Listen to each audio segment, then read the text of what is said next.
નમસ્કાર દર્શક મિત્રો, મોરબી મહાનગરપાલિકાની આ પ્રથમ ચૂંટણી છે અને હાલ આપણે મોરબી વોર્ડ નંબર 2 ના ઉમેદવારો અને તેમના 1000 મતદારો છે. તો આપણે ઉમેદવારોનો પરિચય લેશું. આપણી સાથે જોડાઈ ગયા છે સીતાબેન પરબતભાઈ હુંબલ, એમના હસબન્ડ છે અને એમના પ્રતિનિધિ તરીકે આજે આપણી સાથે વાત કરશે. તો પરબતભાઈ, તમે શું કહેવા માંગો છો? આજનો જે માહોલ છે ચૂંટણીનો, જે મહાનગરપાલિકાની પ્રથમ ચૂંટણી છે અને તમને ભાજપ તરફથી પ્રતિનિધિત્વ મળ્યું છે, તો તમે શું કહેશો? પ્રથમ તો હું ભાજપના શીર્ષ નેતૃત્વનો આભાર માનું છું કે એક અદના માનવીને કદર કરી અને જે ટિકિટ મારા ધર્મપત્નીને આપી છે.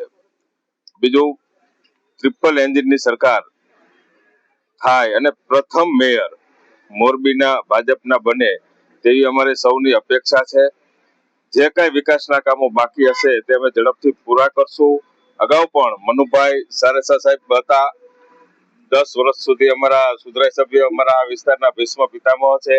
એમની સાથે હતા જયંતિભાઈ, 5 વર્ષ એ પણ રહ્યા છે. આ વખતે ટિકિટ નથી મળી છતાં પણ ભાજપ સાથે ખંભો મિલાવીને કામ કરે છે.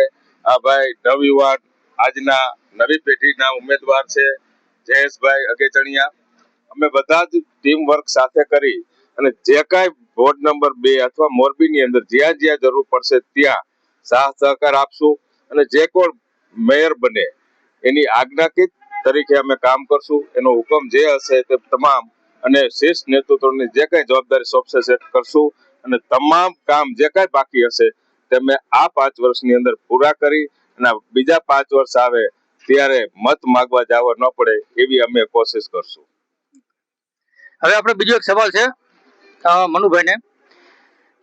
મનુભાઈ, કોંગ્રેસ અને આમ આદમી એ પણ જીતનો દાવો કરે છે, તો તમે એને શું કહેવા માંગશો? વોર્ડ નંબર 2 ની જનતાને પૂછો કે આપના ઉમેદવારને કે કોંગ્રેસના ઉમેદવારને તમે ઓળખો છો? એમને તમને ક્યાંય વિકાસના કામમાં ક્યાંય તમે કામ કરેલા છે?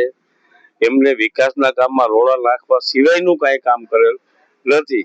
એટલે અમે તો વિસ્તારમાં એક એક વ્યક્તિ ઘર અમે મળેલા, એમને નામથી ઓળખે કે મનુભાઈ સારે સાહેબ. મારી વોર્ડ નંબર 2 માં 108 ની તો છાપ ધરાવું છું. રાત્રે 2 વાગે ફોન, 2 વાગે હાજર. જે કામ ચીંધે ઇમરજન્સીમાં કામ કરી દીધેલા છે.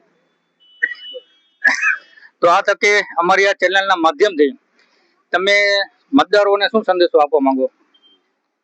હું તો મારા વાઇફ મોરબી નગરપાલિકાના સભ્ય હતા. પ્રથમ વાર જ હું મહાનગરપાલિકાનો સભ્ય બનવા જાઉં છું. પણ હું વોર્ડ નંબર 2 માં તમામ જાહેર જનતાને કહું છું કે તમારો કોઈ પણ કામ, કોઈ પણ પ્રશ્ન રાત્રે 2 વાગે તમે અમને ફોન કરજો. દિવસના 2 વાગે તમારી ઈચ્છા પડે ત્યારે અમને ફોન કરજો. અમે તમારો ફોન ઉપાડશું અને તમારા હરેક પ્રશ્ન હલ કરશું.